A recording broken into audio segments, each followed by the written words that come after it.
Hi అండి అందరికీ. ఉదయం నుంచి ఒకటే వానండి. వానైనా వరదలైనా మన పనులైతే ఆగవు కదా, వాయిదా వేయడానికే కుదరదు. ఇదిగోండి ఉదయం పాలు కాయ నుంచి స్టార్ట్ చేసిన నా వ్లాగ్ అయితే ఈరోజైతే నేను వెన్న చేస్తున్నానండి. 2 వారాలకు ఒకసారి వెన్న చేస్తాను. సండే అన్నమాట, ఈరోజు సండే వ్లాగ్ అండి. ఇదైతే నేను వేయించుకునే 1/2 లీటర్ పాలతో నేను ఎంత నెయ్యి తీయగలుగుతున్నాను, అలాగే ఎంత సేవింగ్ చేయగలుగుతున్నాను, అలాగే మనం ప్రతి నెల కూడా ఎంత ఇంట్లో సేవ్ చేయొచ్చు అనే దాని మీద మాట్లాడుకుందామండి ఈరోజు అయితే ఈ వ్లాగ్లో. ఇదిగోండి నేనైతే మా చిన్నోళ్ళు లెగిసాడు కదా, వాడికైతే ఒక మినపట్టు అయితే వేసేస్తున్నాను. ఇది ఇడ్లీ పిండి అన్నమాట. ఇందులో ఉప్పు కలిపి ఒక అట్టు వేసేసి వాడికి ఇచ్చేస్తే తినేస్తాడు. శీతాకాలం వచ్చేసింది కదా, ఒకేసారి అట్లు వేసి పక్కన పెట్టినా అంత బాగో తినడానికి. వేడి వేడిగా ఎవరి ముందు లెగితే వాడికి వేసి ఇచ్చేస్తాను, తినేస్తారు. తక్కువ సంపాదించే వారికన్నా తక్కువ పొదుపు చేసే వారికే ఆర్థిక ఇబ్బందులు వస్తాయంటండి. ఈ మాట నిజంగా నిజమే కదా. చెట్లుకి డబ్బుకి మాటలు వస్తాయి, ఈ రెండు ఒకే మాటలు అంటాయంటండి. ఈ రోజు నన్ను కాపాడుకో, రేపు నిన్ను కాపాడుతాను అని. ఒక రోజులో నేను మనీని ఇంత పొదుపు చేస్తే, అంటే నెలంతా ఇలాగే పొదుపు చేస్తే ఎంత పొదుపు చేస్తాం కదా, ఇలా పొదుపు చేసిన డబ్బే మన చిన్న బిజినెస్ అండి. వీడితో మనం పోస్ట్ ఆఫీస్లోనే కట్టుకోవచ్చు, లేదా వస్తువు రూపంలో కిచెన్లోకి ఏదైనా కొనుక్కోవచ్చు. చూడండి ఇక్కడైతే బయట వానలు కదండి, అస్సలు లొకేషన్ ఎలా ఉంది చూడండి, అసలు ఎండలేదనమాట. ఉదయం నేను లేచి ఇవన్నీ శుభ్రం చేసుకుని గిన్నెలు తోముకుని పిల్లల క్యారేజీలు కూడా శుభ్రంగా ఊసిమి ఆరబెట్టేశాను అనమాట. ఇదిగోండి పొయ్యి మీద అయితే పాలు పెట్టేశాను. ఇక ఫ్రిడ్జ్లో అయితే నేను డీప్లో పెడతాను అనమాట. వెన్న అయితే తీస్తున్నానండి. ఇదిగోండి అదే చేత్తో నేను ఒక బాటిల్ వాటర్ అయితే పెట్టేశాను ఫ్రిడ్జ్లోను. కూలింగ్ వాటర్ కావాలి కదా వెన్న తీసి నెయ్యి చేయడానికి. ఇదిగోండి వెన్న చూడండి ఎలా గట్టిగా రాయిలా ఉందో. ఇది కరిగేలోపు నేను కొన్ని పనులు అయితే చేసుకుంటాను ఇలాగాను. ఇదిగోండి పాలు కాస్తాను కదా, ఇవైతే కాగిపోయినాయి చూడండి, అస్సలు వెన్న రాదనమాట. మరి ఇలా కాచిన పాల మీద అస్సలు వెన్నే రానప్పుడు మరి ఎంత మిగడ నేను ఎలా తీయగలిగానో చూపిస్తాను నేనైతే. అయితే ఈ విధానాన్ని మీరు చూడాలంటే నేను ఇంతకు ముందు రోజు ఒక క్లిప్పింగ్ అయితే తీసుంచానండి మీకు తెలియడం కోసం, ఇంత వెన్న నేను ఎలా పోగేస్తున్నాను అనేసి. ఓకేనా, ఆ క్లిప్పింగ్ అయితే యాడ్ చేస్తాను. చూడండి పాలు చూడండి అస్సలు వెన్న రాలేదు చూడండి, ఎంతో రాదన్నమాట ఇలాగైతే. మరి ఇలా కాచిన పాల మీద మేగడిని తీసి మీరు ఎంత చేసినా మీకు కౌంట్ అవదనమాట, ఎక్కువ రాదు. అలాంటప్పుడు మీరు చేయలేరు నెయ్యి అయితే. మరి ఇలా కాచిన పాలని మీరు ఏం చేస్తే చక్కగా నెయ్యి ఎక్కువ వెన్న వచ్చి వస్తుంది అనేది ఈ క్లిప్పింగ్ అయితే చూసేయండి.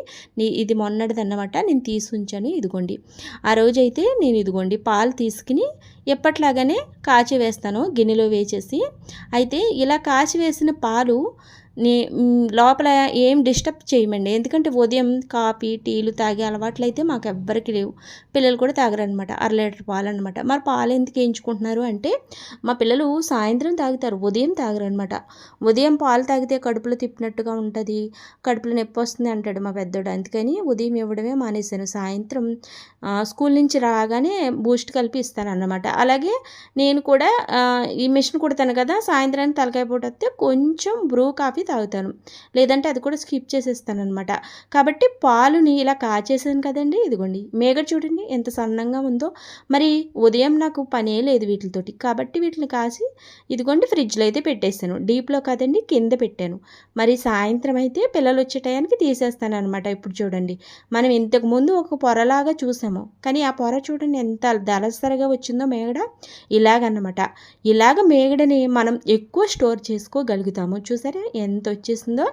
ఇలా నేను 2 వారాలకు ఒకసారి చక్కగా నెయ్యిని కాస్తాను. ఈ పాలు వేడి చేసినాక కొన్ని పాలు పిల్లలకి ఇచ్చేసి సగం పాలు అయితే పెరుగు తోడు పెడతానండి. పెరుగు తోడు పెట్టాలండి డైలీ. పిల్లలకి క్యారేజీలోకి పెరుగు అవసరం అన్నమాట. మనం ఏదైనా కారాలు కూరలు గట్ట వండినప్పుడు వాళ్ళకి స్కూల్లో తిన్నప్పుడు కడుపులో మంటగా ఉంటుంది కదా, దానికోసం నేను ఇంకా పెరుగు అయితే కంపల్సరీగా ఒక చిన్న గ్లాస్ వరకు చేస్తానన్నమాట. ఇదిగోండి ఇప్పుడైతే డీప్లో పెట్టేశానండి. మేగడ తీసేసి మేగడ గిన్నె అన్నమాట ఇది, ఇంకా డీప్లో పెట్టేశాను. ఇలా 2 వారాలు నేను సేవ్ చేస్తాను. చూసారు కదా మీరు. ఇదిగోండి మేగడ గిన్నె అయితే పక్కన పెట్టేశాను. కొంచెం మెత్తపడాక మనం నెయ్యి అయితే చేసేసుకుందాము. అదే నెయ్యితో నేను బగారా రైస్ కూడా చేస్తున్నాను. మన తెలంగాణ స్టైల్లో బగారా రైస్ అంటారు, కానీ మాకైతే ఆంధ్రాలో అయితే పల్వా అంటాం అన్నమాట దాన్ని అయితే. ఇక మటన్ కర్రీ కూడా ఈరోజు సండే కదండి. ఇక మన పొదుపు గురించి మాట్లాడేసుకుంటే ఎంత పెద్ద పడవైనా సరే అండి, చిన్న చిల్ల ఉందనుకోండి క్రమేణా వాటర్ వచ్చి నిండుకుని మునిగిపోతుంది. అలాగే గోరంత దీపం కొండంత వెలుగన్నట్టు కారణం అన్నట్టు ఏదోలాగా మనం ఎంతో కొంత పొదుపు కూడా చేస్తే నిజంగానే మన ఇంటికి ఏదో ఉడత సాయం చేసినట్టు ఉంటుంది కదా. అలాగే మీరు ఒక డైరీ మెయింటైన్ చేసుకోవాలండి. దీంట్లో ఎక్కడెక్కడ రోజు ఖర్చులు పెడుతున్నారు, అలాగే ఎక్కడెక్కడ మంత్లీ ఖర్చులు పెడుతున్నారో రాసుకోవాలి. ప్రతి 100 రూపాయల ఖర్చులోను లేదా చిన్న ఖర్చులోను ఒక్క రూపాయి అయినా మనం సేవ్ చేయగలిగామనుకోండి, లేదా తగ్గించగలమనుకోండి, దాంతో ఇలా మంత్కి ఒక 1000 రూపాయలైనా సేవ్ చేయొచ్చు కదా. చూడండి ఇక్కడైతే మటన్ తీసుకున్నాం కదా సండే అనేసి, మరి ఈ మటను 2 పొట్లాల కింద ఉన్నది. ఒకటొకటి పావు కేజీ అన్నట్టు. అర కేజీ ఒకసారి కట్టించుకోవచ్చు కదా. మరి ఇలా ఎందుకంటే ఇందులో మనకి సేవింగ్ కూడా ఉంటుంది. చూడండి ఇక్కడ ఒక పొట్లానికి వాళ్ళు కొసరు వేస్తారు కదా, ఆ కొసరు కూడా మనకి సేవింగే. 2 ముక్కలు వేస్తారు. అలాంటప్పుడు పొట్లానికి 2 ముక్కలు అంటే 2 పొట్లాలకి 4 ముక్కలు. మరి ఈ 4 ముక్కలు కూడా ఒకసారే కాదు కదా, నెలలో 4 సార్లు తెచ్చుకుంటాం. 4 సార్లు 4 ముక్కలు ఎంత అవుతుందండి? అప్పుడు సేవే కదా, 6 ముక్కలు అవుతుంది. ఒకసారి చూసుకుంటే 4 ముక్కల్లా కనిపిస్తుంది అంతే. చాలామంది ఇందులో సేవింగ్ చేస్తారండి. ఇలాగే పావు కేజీ కడిగి తెచ్చుకుంటారు. మనకి 2 ముక్కలు ఎక్స్ట్రా వస్తాయి కదా, గుండుకాయ ముక్కలు అంటారు కదా, అవి పిల్లలు చాలా ఇష్టపడతారు. అవి ఎక్స్ట్రా వస్తున్నప్పుడు ఎందుకు వదులుకోవాలి? ఇలా తెలివిగా మనం. అలాగే ఉదయం నుంచి సాయంత్రం వరకు మీరు ఏమేమి కొంటారు? నేనైతే కూరగాయలు కొంటాను, అలాగే ఈ ఆకుకూరలు ముఖ్యంగా కొంటాను ప్రతిరోజు కూడా. ఈ కూరగాయలు అయితే నేను వారానికి ఒకసారి కొన్నట్టు కొంటాను అనమాట. మరి అలాంటప్పుడు నేను ఈ ఆకుకూరలు తీసుకున్నప్పుడు బేరాలాడి తీసుకుంటాను. ఇలా బేరాలాడి తీసుకున్న అమౌంట్ నేను పక్కన పెడతాను. అది నేను సేవ్ చేసిందే కదా. ఇప్పుడు 2 తోటకూర కట్టలు 20 రూపాయలు అంటారనమాట. అప్పుడు 40 అవునప్పుడు నేనేం చెప్తానంటే 30 రూపాయలకి ఇమ్మంటాను 2 కలిపి. అప్పుడు 10 రూపాయలు సేవ్ అయినట్టే కదా, 10 రూపాయలు పక్కన పెడతాను. ఇలాగ మనం బేరాలు అడిగి సేవ్ పెట్టచ్చు అనమాట. ఇదిగోండి కూరలోకి అయితే అల్లం వెల్లుల్లి పేస్ట్ అయితే వేసాను. ఇక ఉల్లిపాయలు అయితే తరిగేస్తున్నానండి. కూర వేసేసి నెయ్యి చేసేయాలి. నెయ్యి చేశాక బగారా రైస్లోకి ఆ నెయ్యితోటి బగారా రైస్ చేస్తాను. చాలా బాగుంటుందండి. ఇంట్లో చేసుకున్న నెయ్యి అయితే వేరే లెవెల్ కదా, ఇంకా అంత బాగుంటుంది. మరి ఈ ఉల్లిపాయల తొక్కలు అస్సలు పడేనండి. ఇవి ఉంచి మనకి గులాబీ చెట్లు గట్ట ఉంటాయి కదా, వాటికి గట్ట వేస్తాను. చాలా మంచిగా పెద్ద పెద్ద పువ్వులు కాస్తాయి. ఇదిగోండి కొత్తిమీర అయితే తరుగుతున్నానండి. ఈ కొత్తిమీర పొద్దున్న కొన్నప్పుడు కూడా నేను బేరమాడాను అనమాట. ఎలాగనుకుంటున్నారా? ఇక్కడ తోటకూర కట్ట ఒకటి 2 తోటకూర కట్టలు 40 రూపాయలు అయితే నేనేం చేశానంటే 2 తోటకూర కట్టలు కూడా మీరు 30 రూపాయలకి ఇవ్వండి అని చెప్పేసి అడిగాను. అలాగే అందులో ఒక తోటకూర కట్ట తీసేసి కొత్తిమీర కట్ట ఇమ్మన్నాను. ఒక తోటకూర కట్ట వచ్చింది, అలాగే కొత్తిమీర కట్ట కూడా వచ్చింది. తోటకూర రేపుడు క్యారేజీకి అయితే ఉంచేసానండి. ఇప్పుడు కొత్తిమీర అయితే ఇప్పుడు నాన్ వెజ్లోకి తరిగాను అన్నమాట. అలాగే అంతా కొత్తిమీర వాడను, సగం కొత్తిమీర ఫ్రిడ్జ్లో పెట్టేస్తాను. చూడండి ఇక్కడైతే మనం నెయ్యి చేసేసుకుందామండి. నెయ్యికి గాను వాటర్ అయితే తెచ్చేసానండి. నేను పొయ్యి మీద 2 గిన్నెలు పెట్టాను కదా, ఒకటేమో నెయ్యి కాయడానికి, ఒకటి కూరకు అన్నట్టు పెట్టాను అనమాట. ఇదిగోండి మెత్తబడిపోయిందండి మన మేగడ. ఈ మేగడైతే ఇంకా మనం మిక్సీలో వేసేసుకుందాం. మిక్సీలో వేసేసుకుని ఇక నీళ్ళైతే కూలింగ్ వాటరే ఉండాలండి. దీనికి మామూలు వాటర్ వేస్తే రాదన్నమాట. మీరు కూలింగ్ వాటరే వేయాలి. అందుకని నేను ఈ మేగడ గిన్నె తీసుకున్నప్పుడు ఒక కాయ పెట్టేశాను. ఇది కరిగేలోపు చక్కగా నీళ్ళు కూలింగ్ ఎక్కిపోయినాయి. ఇంకా అవి తెచ్చి వేస్తున్నాను అనమాట. చూడండి ఇలా చేత్తో కంటే స్పూన్తో వేసుకోండి బెటరు. నాకైతే వదలలేదండి అంత. మరి మేగడ కదా ఇది, అంత జిడ్డుగా ఉందనమాట. నా తర్వాత అనుకున్నాను నేను స్పూన్ అన్నా ఉపయోగించాను కాదు, చేతితో తీస్తాను. కానీ రోజు నేను మేగడ ఇలా చేత్తో తీసి చేతికి అంటుకున్నది ముఖానికి రాసుకుంటాను అనమాట. ముఖానికి రాసుకుని ఒక గంట ఉంచుకుని మొహం కడుక్కుంటాను. చాలా స్మూత్గా ఉంటుంది. అలాగే ఈ చేతిని అలా వదిలేయకుండా పాదాలకి వాటికి కూడా రాసేస్తాను అనమాట ఆ మేగడిని. అప్పుడు చాలా మృదువుగా ఉంటాయి. ఇదిగోండి మనం వేరేగా క్రీములు వాడక్కర్లేదు. ఇందులోకి అయితే చూడండి వాటర్ అయితే కూలింగ్ వాటర్ అయితే వేస్తానండి. ఈ కూలింగ్ వాటర్ వేసేసి ఒక 2 తిప్పులు తిప్పామంటే చూడండి వెన్న చూడండి ఎంత బాగా వచ్చిందో. నేను వేరే క్రీములు వాడక్కర్లేదు ముఖానికంటే. బయటికి గట్టా ఫంక్షన్లకు వెళ్ళినప్పుడు ఎలాగో తప్పదనుకోండి, ఇంట్లో ఉన్నప్పుడైతే మనం ఇలా మేగడ తీస్తున్నప్పుడు చక్కగా రాసుకుంటే సరిపోద్ది అంటున్నాను అనమాట. ఇంట్లో నేనైతే వేరేగా పౌడర్లో గట్ట కూడా రాయనమాట. ఇలా నెయ్యి మేగడ తీస్తున్నప్పుడు గిన్నెలోకి ఆ మేగడని రాసుకుంటానని చెప్తున్నాను మీకు అంతే. చూడండి ఇక్కడ మిక్సీలో అయితే మిక్సీ పట్టేసాను కదా, ఫస్ట్ వేసినప్పుడు ఎక్కువైందని కొంచెం గిన్నెలోకి తీసాను అనమాట. చూడండి ఎంత నెయ్యి వచ్చిందో.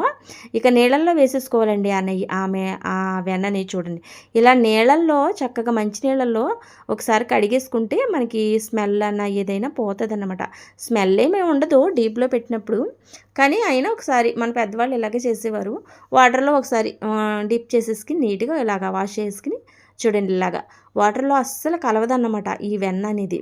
చూడండి ఎలాగా తేలిపోతుందో. ఇది కృష్ణుడికి ఎక్కువ ఇష్టం అంటారు కదా.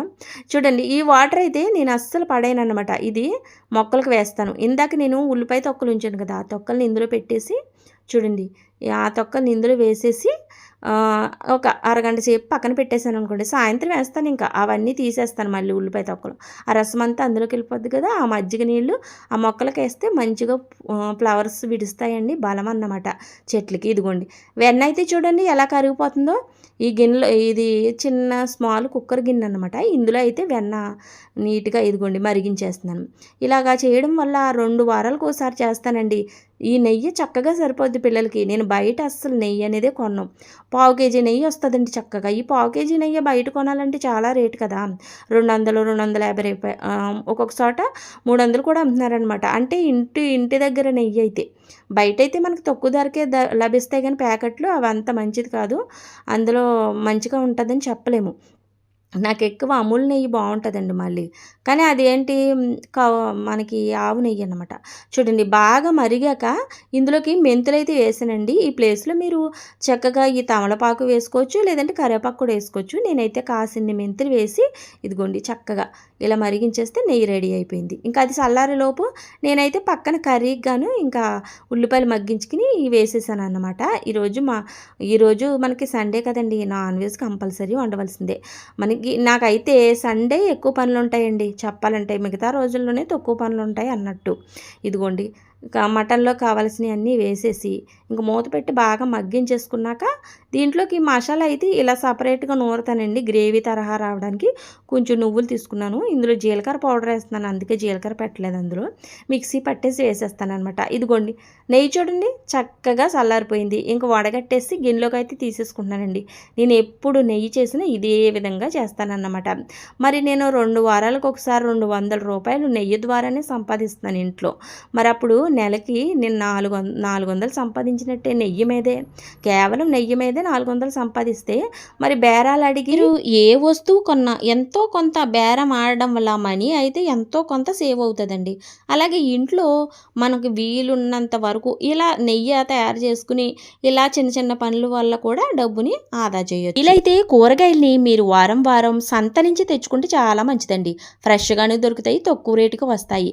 సూపర్ మార్కెట్లో కానీ ఇంటింటికి వచ్చే అమ్ముతారు కదా, వాళ్ళ దగ్గర కానీ తీసుకుంటే మీకు అంతగా ఫ్రెష్గాను ఉండవు, కొంచెం ధర ఎక్కువగాను ఉంటుంది. అలా డబ్బుల్ని సేవ్ చేయొచ్చు. చూడండి ఇక్కడైతే మన ఫ్రెష్ నెయ్యి అయితే వేసి బగారా రైస్ అయితే చేసేస్తున్నానండి. నెయ్యి చూసారు కదా ఎంత మంచి వాసన వస్తుందంటే అసలు ఇంట్లో నెయ్యి ఇంకా చెప్పక్కర్లేదండి. ఆ కలర్లో వచ్చేటప్పటికి స్టవ్ ఆఫ్ చేసేసుకోవాలన్నమాట. నెయ్యి కొంచెం మనకి గోల్డెన్ కలర్లో ఉంటే బాగుంటుంది కదండి. ఇదిగోండి బాస్మతి రైస్ అయితే ఒక 1/2 కేజీ తీసుకున్నాను, గ్లాసు 1/2 కేజీ గ్లాసు అన్నమాట ఇది. దీనికి ఒక గ్లాసు బియ్యానికి గ్లాసున్నర వాటర్ వేసి ఉప్పేసి మూత పెట్టాను అంతే. ఇంక మనకి బగారా రైస్కి నానబెట్టుకున్న బాస్మతి రైస్ని యాడ్ చేశాను. బాస్మతి రైస్ అయితే రెడీ అయిందండి. అయితే ఇక్కడ నేను పచ్చిమిర్చి వేయడం మర్చిపోయానండి మీతోటి ఇంకా మాట్లాడుతూ. ఇంకా నేను వీడియో తీస్తున్నాను కదా, ఆ విధానంలో పడిపోయాను ఏంటో, పచ్చిమిర్చి వేయడం మర్చిపోయాను. తరుక్కుని పక్కన పెట్టుకున్నానండి కానీ మర్చిపోయాను. ఖర్చుల నుంచి ఇలా నెయ్యిలు చేసి ఇంట్లో తగ్గించిన అమౌంట్ని, అలాగే మీరు బేరాలు అడిగిన అమౌంట్ని యావరేజ్గా మంత్లీ ఒక 1000 రూపాయలైనా అవుతుంది కదండి.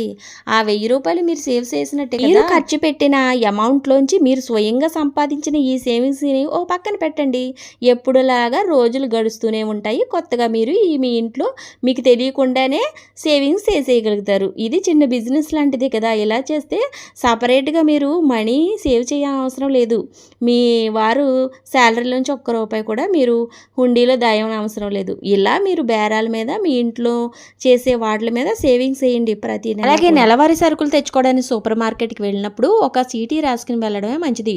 ఇంట్లో ఏమేమి ఉన్నాయి ఏమేమి లేనిది అనేది ఒక చీటీ మెయింటైన్ చేయడం వల్ల మనం ఎక్కువ కొనకుండా ఉంటాం, అవసరమైనవి కొంటాం. అలాగే మనం కూడా స్వయంగా మన చేతిలో పని అంటూ ఏదో ఒకటి ఉండాలండి. దాని మీద మనం ఎంతో కొంత సంపాదించవచ్చు. చూస్తున్నారు కదా, ఈరోజు అయితే నేను ఈ 2 బ్లౌజులు కుట్టాను. నా చేతిలో అయితే టైలరింగ్ ఉంది. అలాగే యూట్యూబ్ కూడా చేస్తున్నాను కదా, దీంతో పాటు ఇలా చేస్తూ వీడియోలు తీసి యూట్యూబ్లో పెడతాం.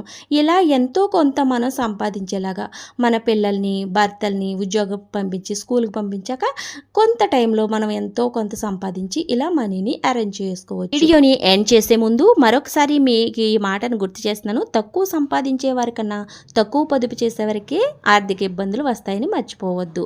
ఈరోజు వీడియో అయితే ఇదండి. చాలా విషయాలు షేర్ చేసుకున్నాం కదా మన ఇంట్లో ఉండేవాళ్ళం, ఇంట్లో ఉండే ఆడవాళ్ళ గురించి. చక్కగా మనం ఏ విధంగా మనీని సేవ్ చేయొచ్చో, అలాగే ఏమనిపించిందో మర్చిపోకుండా కామెంట్ చేయండి. తప్పకుండా లైక్ చేయండి. అలాగే కొత్తవారు సబ్స్క్రైబ్ చేసుకోండి. మరో మంచి వీడియోతో మళ్ళీ కలుద్దామండి. ఉంటానండి. బాయ్.